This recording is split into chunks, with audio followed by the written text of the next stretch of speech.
recepção.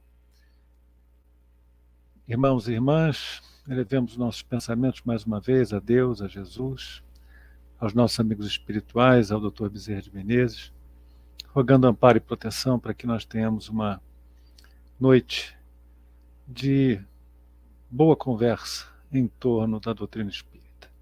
Que Deus nos ampare, nos proteja, nos ilumine em mais essa jornada. Irmãos, hoje eu separei para a nossa conversa um trecho do Evangelho segundo o Espiritismo, está lá no capítulo 3.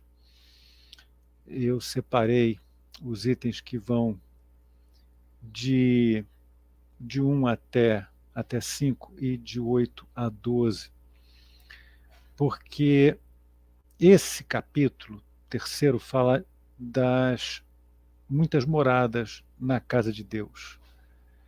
E esses itens que eu separei, eles falam sobre os diferentes estados da alma na erraticidade, as diversas categorias dos mundos habitados.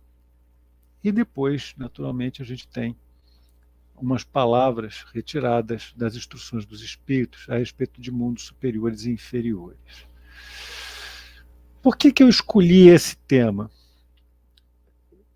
Curiosamente, nessas semanas que antecederam, na verdade, nesses 10 dias que antecederam a nossa reunião, eu acabei vendo vários documentários no History Channel sobre alienígenas do passado, sobre supostas aparições, sobre interferências, supostas interferências, possíveis interferências. Veja, eu não estou emitindo juízo de valor sobre isso, não, tá? A respeito de interferências de alienígenas no nosso mundo material mesmo. E acabei, inclusive, lendo um livro que era citado numa dessas reportagens, um livro curto, um livro de 120 páginas, a gente lê em 4 horas, 5 horas. É um livro bem interessante, né? E eu fiquei pensando sobre isso tudo. E, naturalmente, como todos os episódios da minha vida, eu sempre procuro me remeter ao Evangelho de Jesus e buscar no Evangelho de Jesus referências à matéria que está me ocupando a mente. E, naturalmente, o desdobramento que a doutrina espírita dá a isso. E me veio, naturalmente, essa ideia sobre as muitas moradas na casa de Deus. Jesus, em João, capítulo 14, versículos 1 a 3, ele disse algo assim: não se turbe o vosso coração, crede em Deus, crede também em mim. Há muitas moradas na casa de meu Pai. Se assim não fosse, eu não vos diria, pois vou preparar o lugar para vós. E depois que eu me for e vos aparelhar o lugar, virei outra vez e vos tomarei para mim, para que lá onde eu estiver, estejais vós também. Há muitas moradas na casa de meu Pai. E aí eu pensei, bom, estamos falando só de mundos materiais, eu me refiro, planetas. Não, tem uma primeira interpretação aí que não é exatamente associada diretamente a mundos habitados, planetas, como a gente entende, materialmente falando.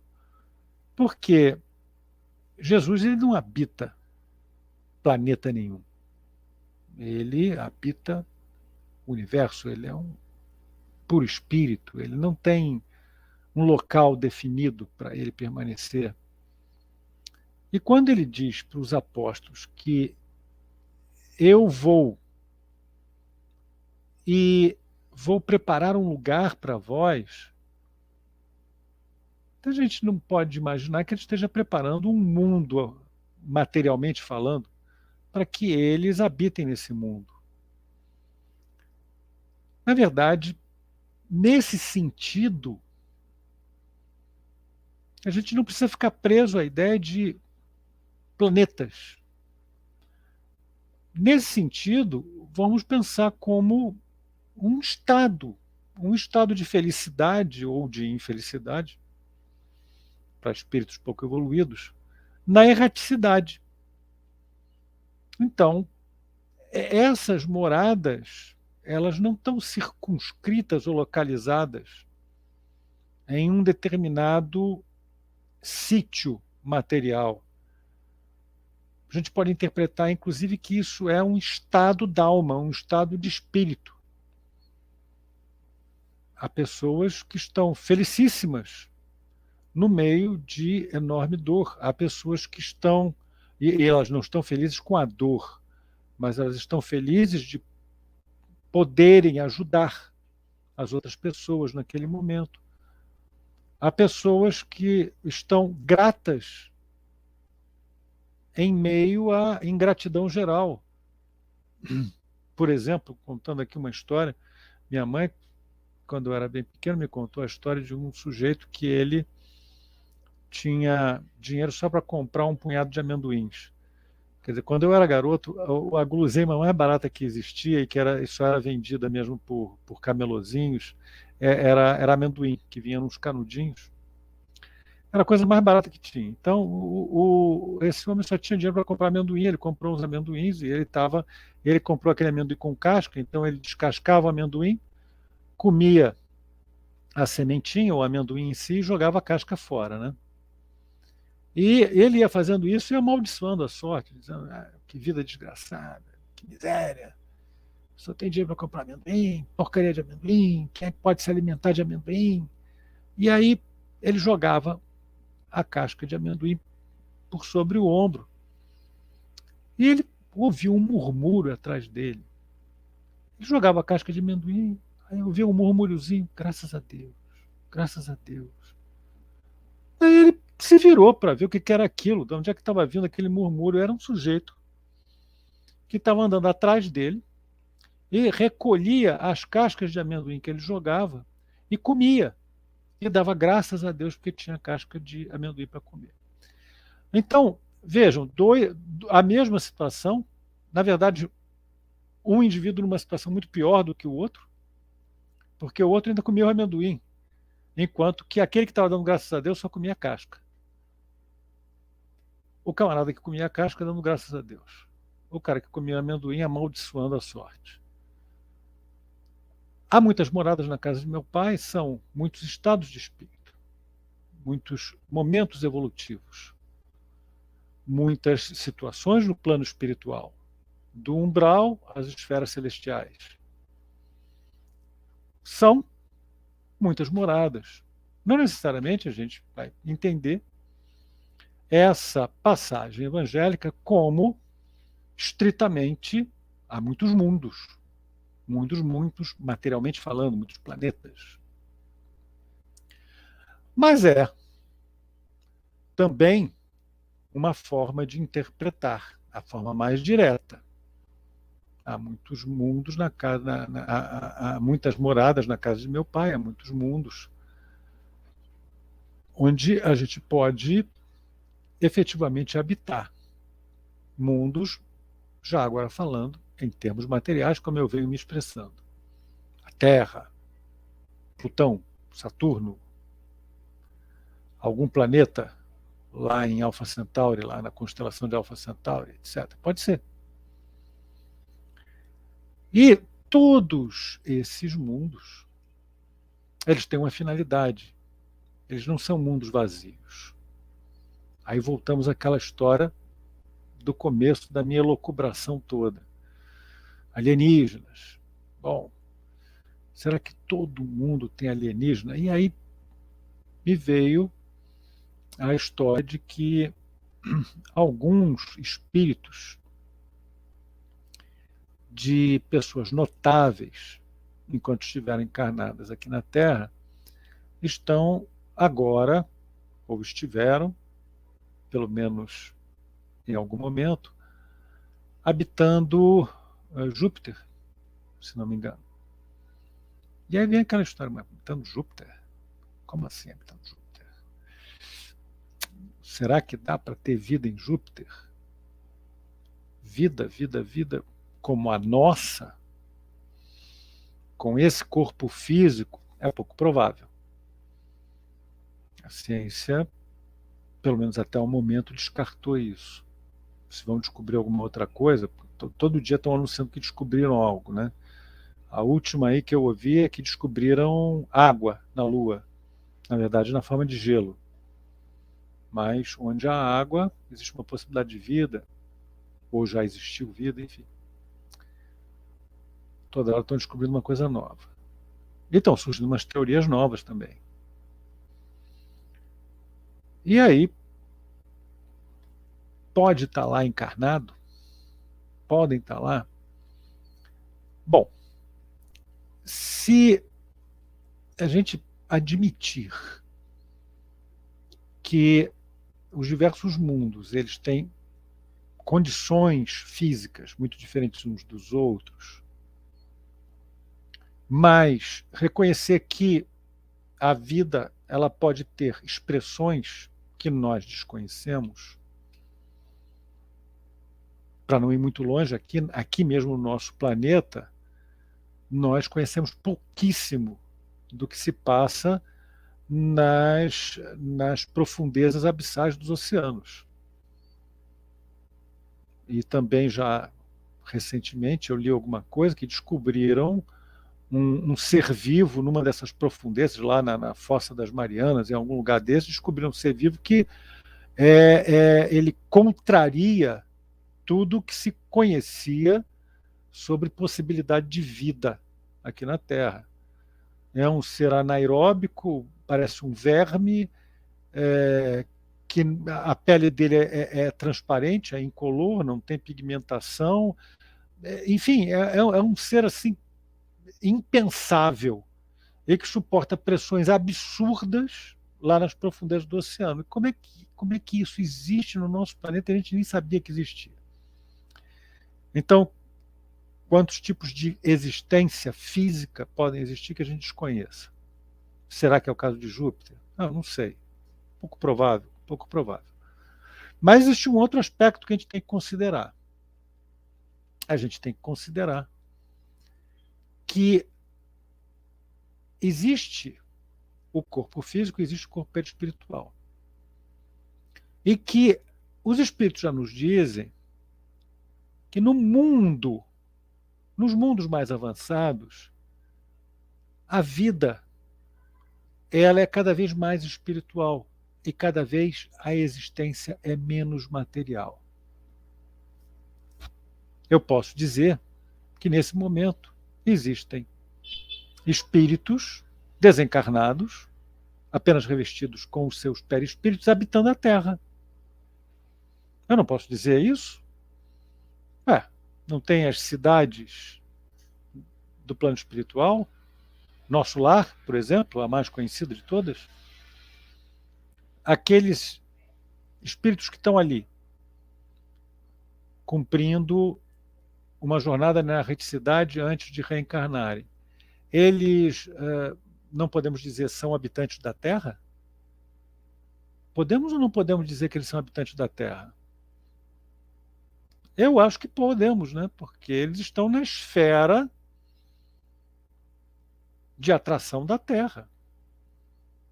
Eles estão, inclusive, se preparando para reencarnar na Terra. Então, eles são habitantes da Terra. Quando se diz que tem espíritos que estão habitando Júpiter, Saturno, Netuno, Plutão, sei lá, não necessariamente estão revestidos com corpos densos como os nossos. Podem estar com corpos perispirituais. Ou podemos até dizer que, sob certas circunstâncias, esses corpos são ainda mais sutis do que os perispíritos que revestem esses espíritos infelizes que estão habitando aqui as regiões umbralinas da Terra. Porque, jamais depurados, os perispíritos deles são ainda mais sutis e há uma matéria que vem a revesti-los numa forma de reencarnação naquele plano físico pode ser alguma coisa semelhante a os perispíritos mais densos que nós conhecemos aqui na Terra. Isso é uma tese, é uma especulação que eu faço com os irmãos. Tudo isso dentro desse conceito de que cada mundo apresenta diferentes condições e são todos muito diferentes uns dos outros. E um fato inelutável é que existe uma escala dos mundos. Nem todos os mundos estão no mesmo momento de adiantamento espiritual e moral. Quanto mais adiantado o mundo, mais espiritual é a vida, até chegar a uma situação em que a reencarnação nesse mundo não é propriamente uma reencarnação, porque o corpo denso, o corpo físico, vamos chamar assim, ele não é diferente do corpo perispiritual. E, quanto nos mundos inferiores, a matéria é cada vez mais bruta, mais densa, mais pesada ao espírito. E aí temos a escala dos mundos, como nos é apresentada pelos espíritos, indo dos mundos primitivos até os mundos celestes ou divinos, passando pelos mundos de expiações e provas, mundos de regeneração ou regeneradores e mundos felizes. E nota que essa escala, não só essa escala, toda a escala que é apresentada, inclusive a escala dos espíritos, ela é alguma coisa que tem uma função didática, para que nós aprendamos, nós entendamos. Mas a natureza ela não é estanque dessa forma. Está dentro dessa caixinha, está dentro dessa caixinha. Para ir para cá tem que sair da caixinha e ir para dentro de outra caixinha. Não. A natureza ela é um contínuo. A natureza ela não dá saltos. E ela não tem essas fronteiras claramente delimitadas como nós gostaríamos. Agora eu vou dar um passo e eu vou sair do mundo de provas e expiações para um mundo de regeneração. Vou dar um passo, como se eu estivesse lá na linha do Equador, lá no Amapá, não é no Amapá? Que eu acho que é em Macapá mesmo, tem lá o marco que divide o hemisfério norte do hemisfério sul. Então as pessoas brincam, colocam um pé no hemisfério sul, outro pé no hemisfério norte. No mundo espiritual não existe isso. Na natureza não existe isso. A linha do Equador é uma convenção que a gente usa. Tá certo? É alguma coisa também geográfica, mas é uma convenção, você chamou. Não existe essa estanqueidade. Então, os mundos primitivos são aqueles mundos onde ainda a natureza é brutal, as primeiras condições desses mundos não permitem qualquer tipo de vida orgânica, a vida orgânica ainda está latente, ainda vai acontecer, mas ela ainda não pode aparecer. Foi, por exemplo, o longo período, ou era criptozoica, né, do nosso planeta, onde havia vida latente, mas não havia condições dela se apresentar. E chegando no estágio onde a vida física,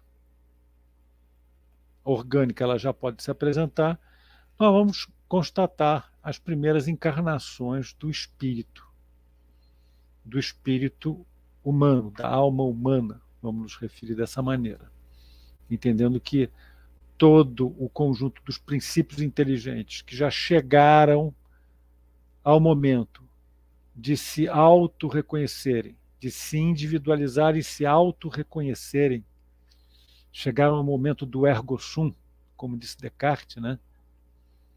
Eu sou, logo existo. Então, nesse momento, vamos dizer que todos os espíritos, todos os princípios inteligentes entraram na fase humana, né? E tudo que nós temos ao redor do universo é uma grande família humana, ou humanidades diversas. Então, nessas primeiras fases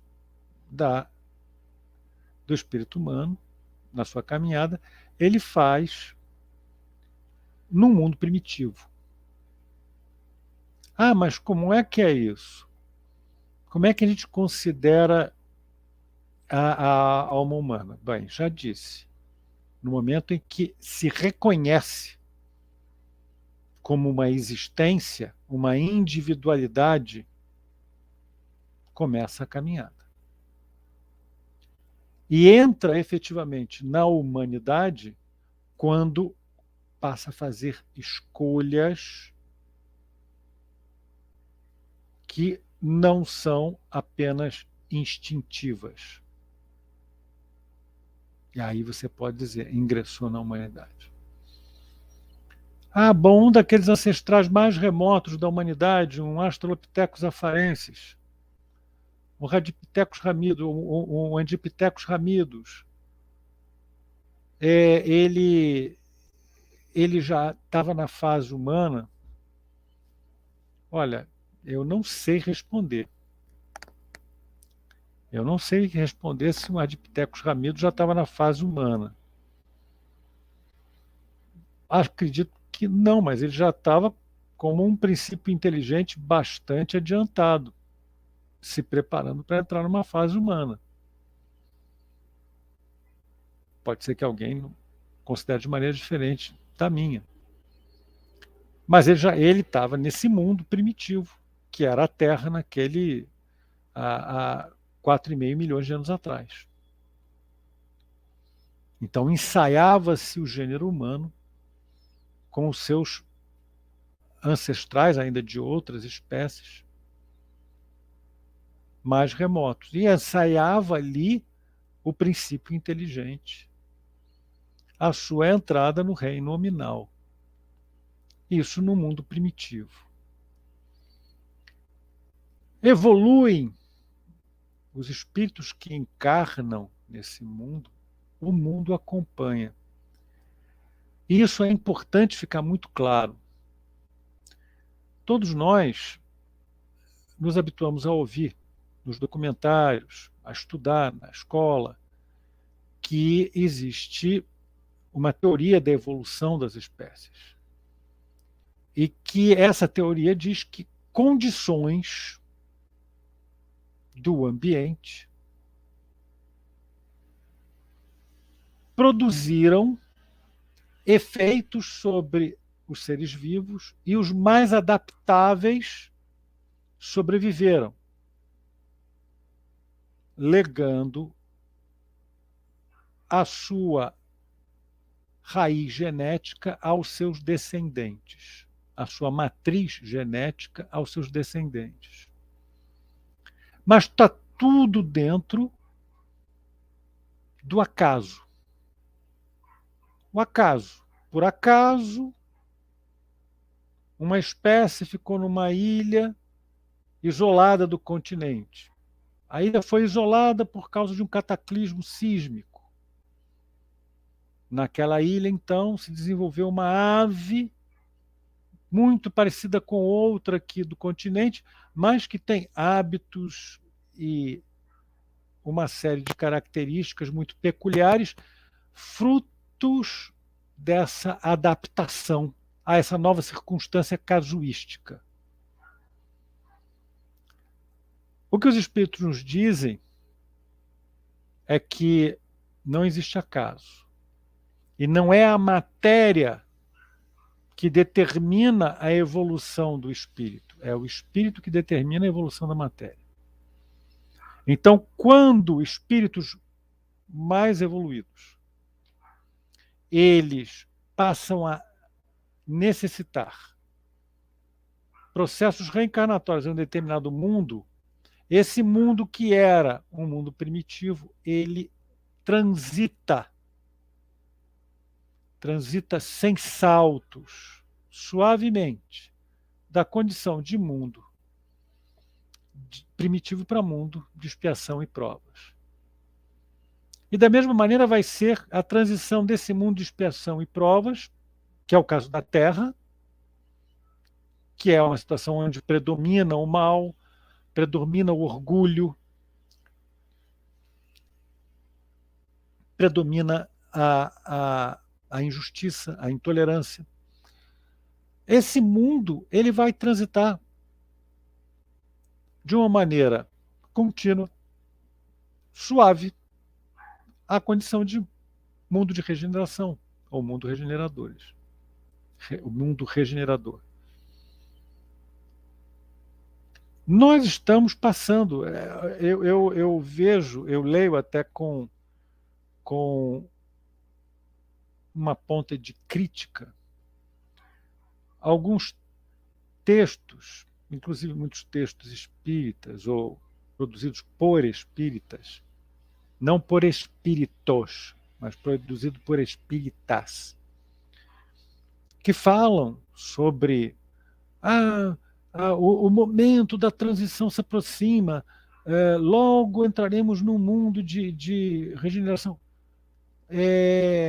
Gente, seguindo o que acontece na natureza, nós vamos entrar nesse estágio de mundo de regeneração, nós não vamos nem sentir. Nós não vamos nem sentir. Assim como o camarada que entra num Lamborghini Miura, pega uma estrada que é uma reta só e não tem movimento nenhum, e ele vai sentando o pé naquela máquina, quando ele olha para o velocímetro, ele está andando a 180, 200 por hora e nem sentiu. Nem sentiu a transição. Carro maravilhoso, máquina fabulosa. Está acontecendo conosco dessa mesma maneira. A transição está acontecendo. Nós estamos no meio da transição. De 2030 não vai passar. Em 2030 passa a régua. Fechou. Não vai acontecer assim. Não vai acontecer assim. Pelo menos eu estou convencido de que não vai acontecer assim. Se os irmãos tiverem uma ideia diferente, respeito a ideia de cada um.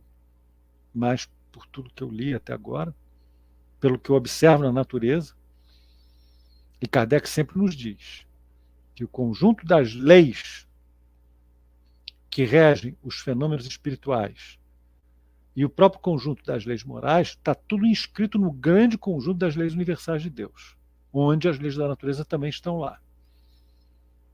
E na natureza não há saltos.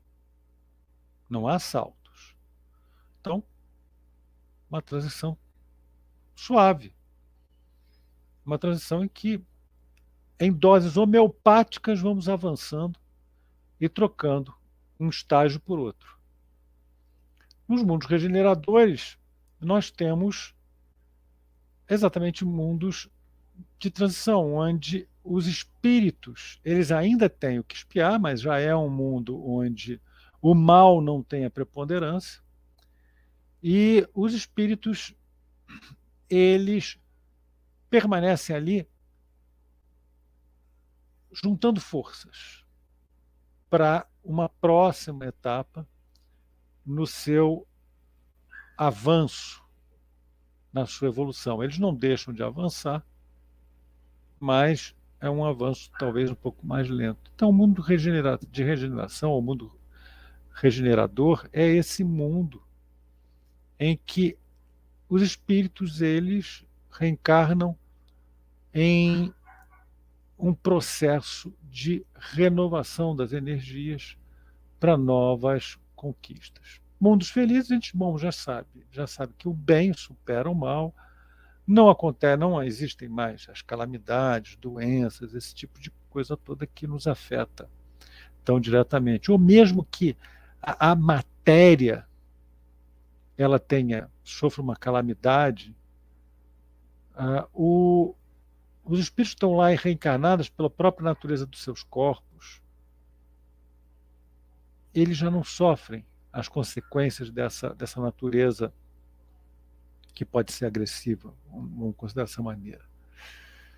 E temos os mundos celestes ou divinos, que são as moradas, entre aspas, dos espíritos puros. Voltando àquela origem, onde mora Jesus? Será que Jesus mora no local? Nós temos uma série de mensagens espirituais que falam de reuniões de espíritos puros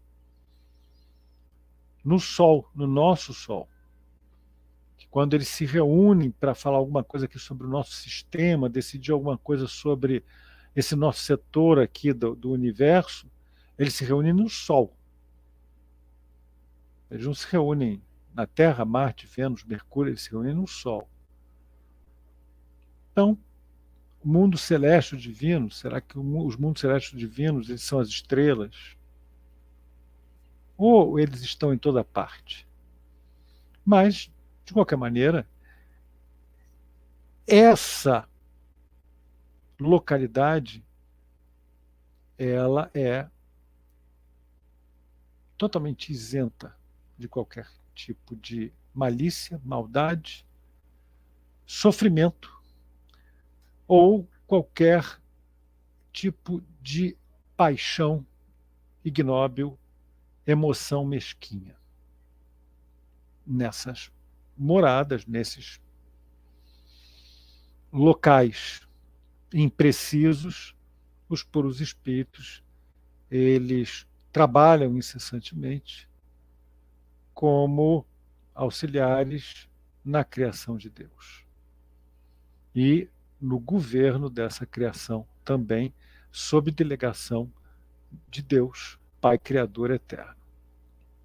E aí temos uma outra questão interessante, que é sobre a evolução dos espíritos. Já que os mundos evoluem, nós estamos falando que os mundos evoluem. Então, o espírito ele pode acompanhar a trajetória desse mundo? Pode. Nada impediria. Mas nenhum espírito ele está vinculado, ligado definitivamente a um mundo qualquer que seja. A melhor metáfora, a melhor figura que se pode construir para os mundos onde reencarnamos é que esses mundos são escolas. A gente pode até considerar os sistemas como escolas e os mundos, os planetas desse sistema como as salas de aula. Você pode trocar de sala de aula e continuar no mesmo colégio, quer dizer, troca de mundo, mas continua no mesmo sistema, na mesma constelação. Ou pode trocar de escola. Vai estudar numa escola até em outro estado. Então sai dessa constelação e sai dessa galáxia, vai para uma outra galáxia. Não existe nenhuma restrição, não existe nada que vincule um espírito de uma maneira definitiva a um planeta qualquer que seja, a um mundo qualquer que seja. Então, todos esses estágios, o espírito pode cumprir no mesmo planeta, mas é difícil que isso aconteça.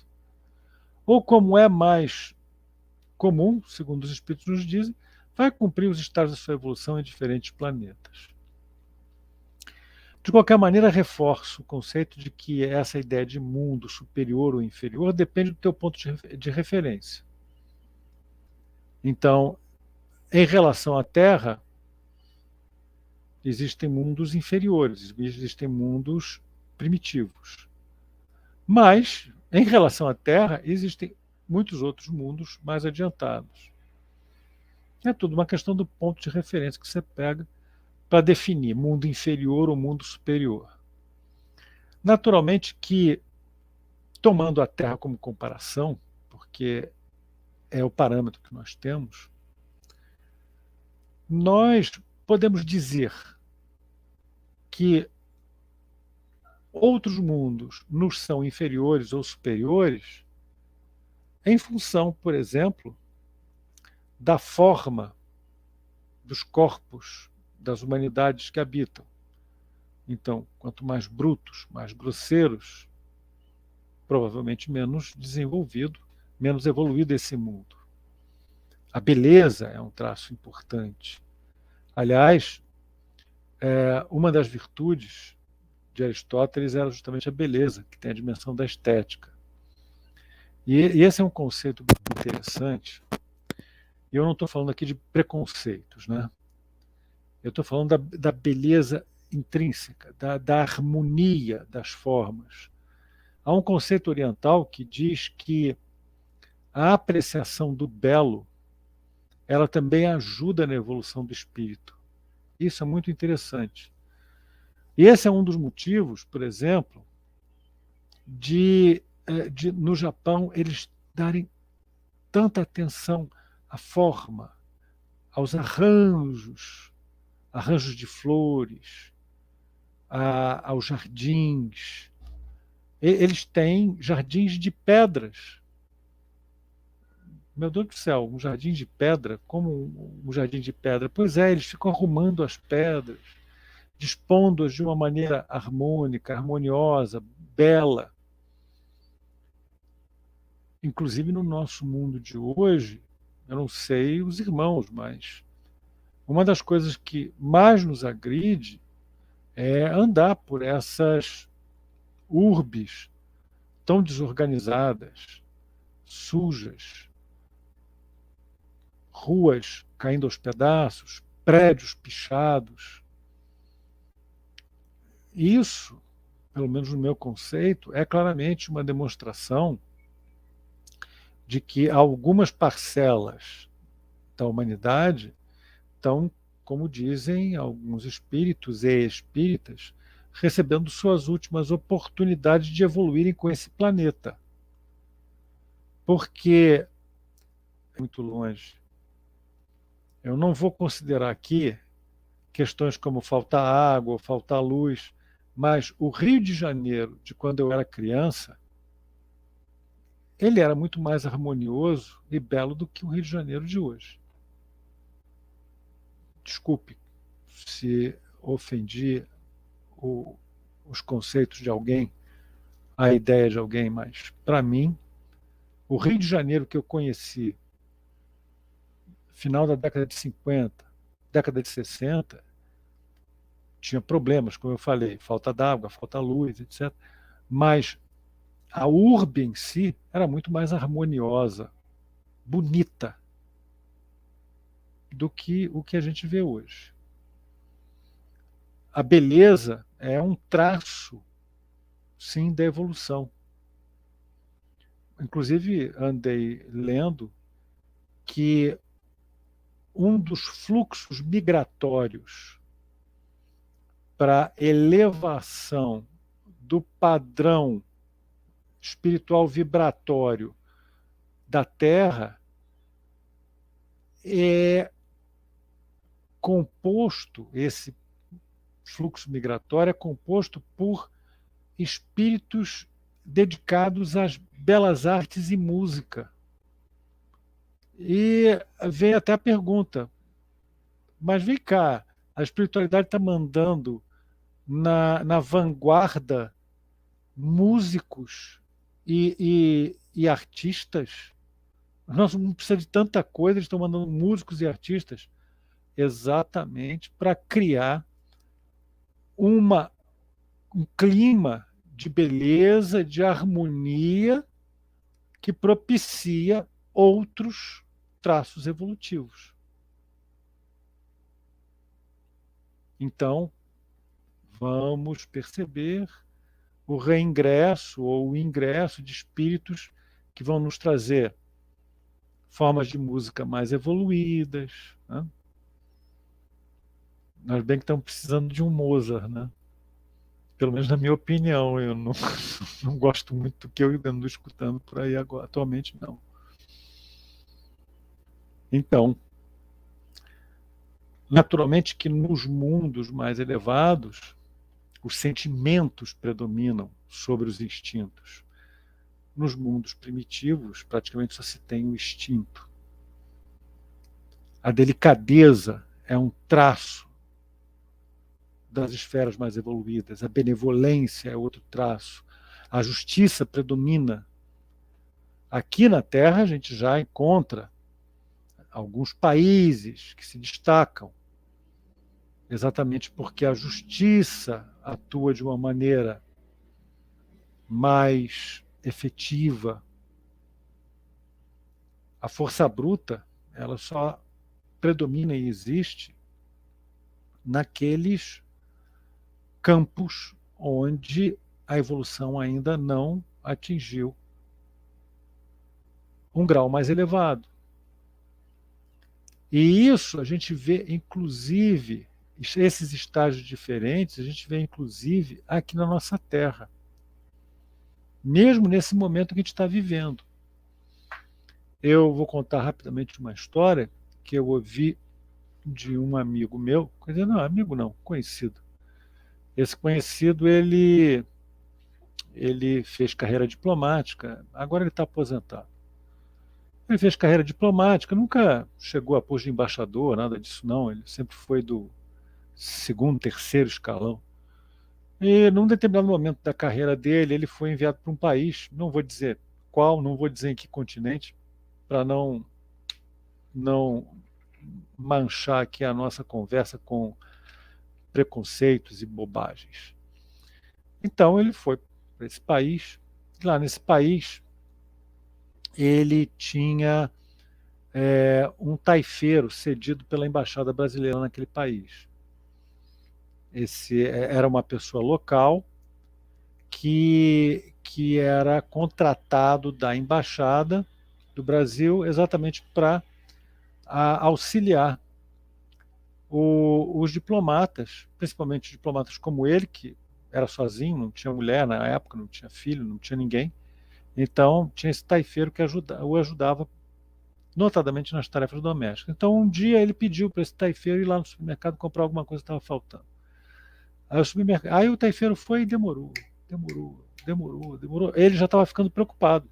Quando apareceu o taifeiro, aí ele perguntou: caramba, rapaz, eu estava preocupado, eu já ia começar a disparar um alerta para procurar você. Por quê? Você saiu, demorou muito. Ah, eu nem conto o que aconteceu para o senhor. Ah, o que, que aconteceu? Não, que eu entrei lá no supermercado e aí, de repente, deram um alarme que tinha lá dentro do supermercado alguém que era lá do outro grupo. Era um país que vivia em umas disputas internas lá. Era lá alguém lá do outro grupo. Ah, tá, e daí? Não, foi até para o alto-falante do supermercado. Aí o supermercado fechou a porta. O supermercado fechou a porta. Não, o supermercado fechou a porta, porque todo mundo começou a correr atrás da pessoa. E aí pula daqui, pula dali, pula de lá, pula de cá. Mas a gente conseguiu pegar o cara. Vocês pegaram o cara? E aí? Ah, não sei. Quando eu vi, ele ainda estava vivo. Mas acho que morreu. Mas fulano, como? Como vocês fizeram isso? Só porque o cara é do outro grupo, a pessoa do outro grupo, vocês trucidaram a pessoa. Ele estava fazendo compra no supermercado. O que ele estava fazendo para vocês? E no que esse meu conhecido falava dessa forma, o taifeiro ficou com uma cara de espanto. Então ele foi surpreendido com essa tese. E aí, quando esse meu conhecido terminou de falar, Silêncio entre eles, até que o taifeiro interrompe o silêncio com uma risada. O senhor está brincando comigo, né? O senhor está brincando comigo, né? E foi embora. E foi embora. Veja essa criatura, encarnada como nós, vivendo no nosso momento histórico, ela não alcançava o conceito moral do crime que eles tinham cometido. Um crime sem uma motivação maior do que simplesmente a disputa entre dois grupos. Era uma pessoa que ele não conhecia, que ele nunca tinha ouvido falar nela, e que ele ajudou a perseguir, e que ele não se incomodava que tivesse sido trucidada na frente dele, só porque pertencia a outro grupo. Então, no nosso próprio planeta, ainda existem subplanetas onde a força bruta, a brutalidade, o instinto, a ausência de sentimentos mais evoluídos predomina. Mas todos precisamos saber que Deus não abandona nenhuma de suas criaturas. E nenhuma das criaturas de Deus ela está degradada, está abandonada. Para Deus, todos somos crianças em evolução, todos merecemos a sua atenção, todos merecemos uma oportunidade de evolução. Bom, naturalmente que todos os espíritos que chegam a um determinado estágio de altíssima evolução espiritual passaram também pelas fileiras dessa humanidade mais rasteira. Certamente que esse irmão que concordou com o crime de trucidar um outro indivíduo porque pertencia a um outro grupo, ele vai chegar também ao estágio de puro espírito. Ele não está abandonado por Deus. Ele não vai desaparecer, ele não vai ser extinto, eliminado. Ele vai receber as sucessivas oportunidades de evolução. E Deus vai continuar zelando por ele e zelando pelo seu aprendizado, como um pai faz com todos os seus filhos, desde o mais estudioso até o menos dedicado aos estudos. E quando um espírito ele chega ao estado de puro espírito e não se pode mais reconhecer nele aquele antigo homem, vamos chamar dessa maneira, ele, nem porque tenha se demorado em estágios anteriores, tenha se desviado do caminho em algum momento, será menor diante dos outros puros espíritos. Ele será um espírito que atingiu o ápice da glória, o ápice da purificação espiritual permitida a um espírito, e isto será o que importa.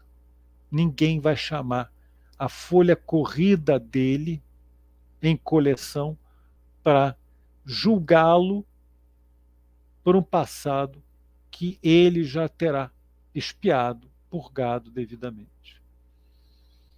Um ponto interessante, e que vem de toda aquela história que eu comecei, né, vendo o Discovery, é que Kardec ele é muito claro, inclusive aqui no Evangelho é claro, lá no Livro dos Espíritos, é claro aqui nesse capítulo do Evangelho, que a forma geral encontrada no universo para espíritos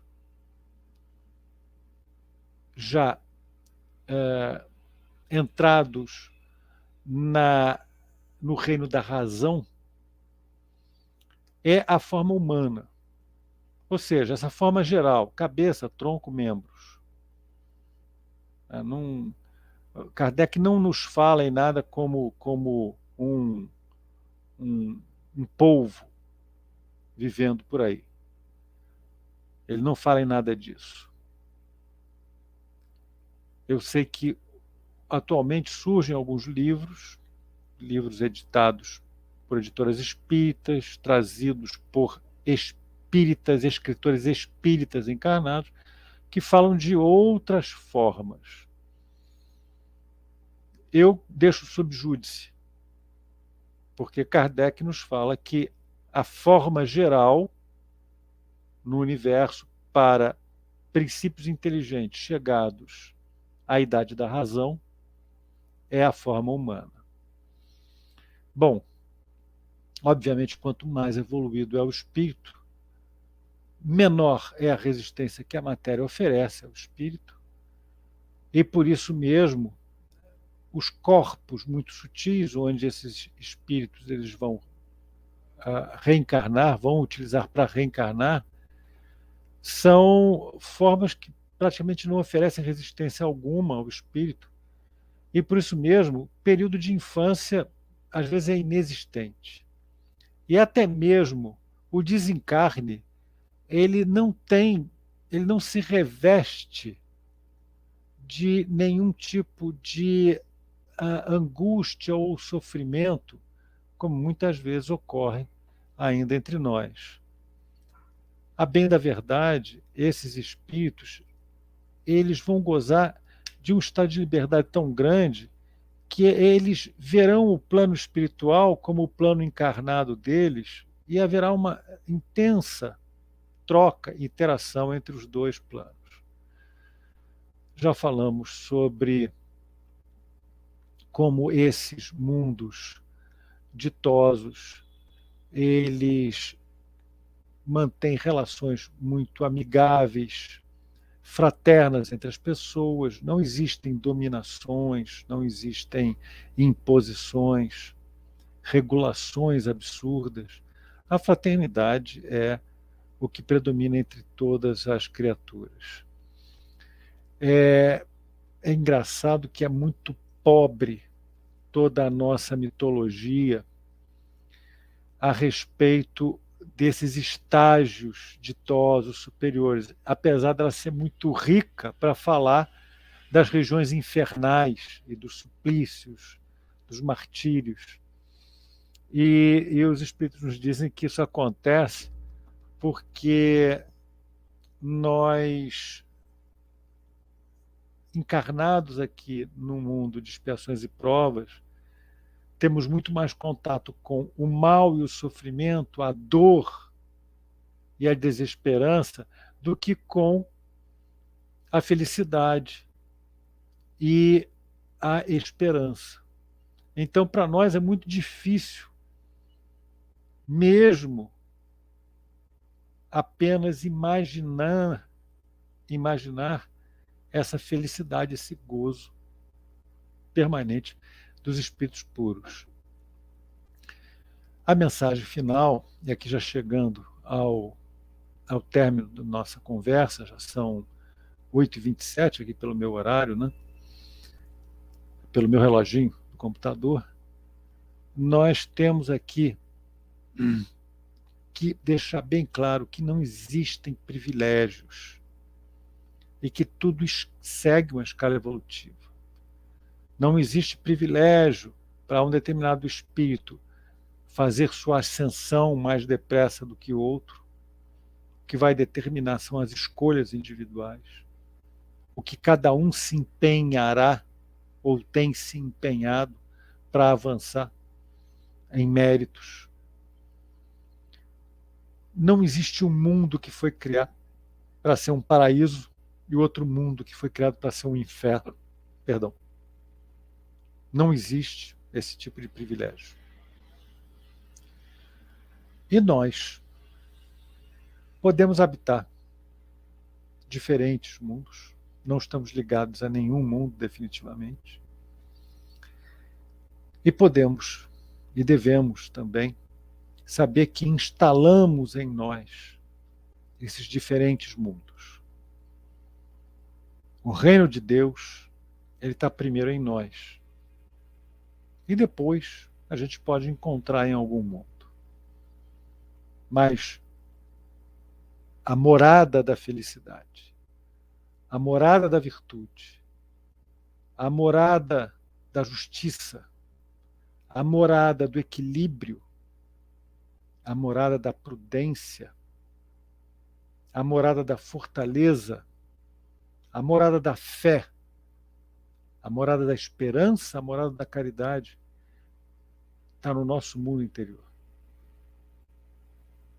Esse é, principalmente, o mundo que nós devemos construir e habitar.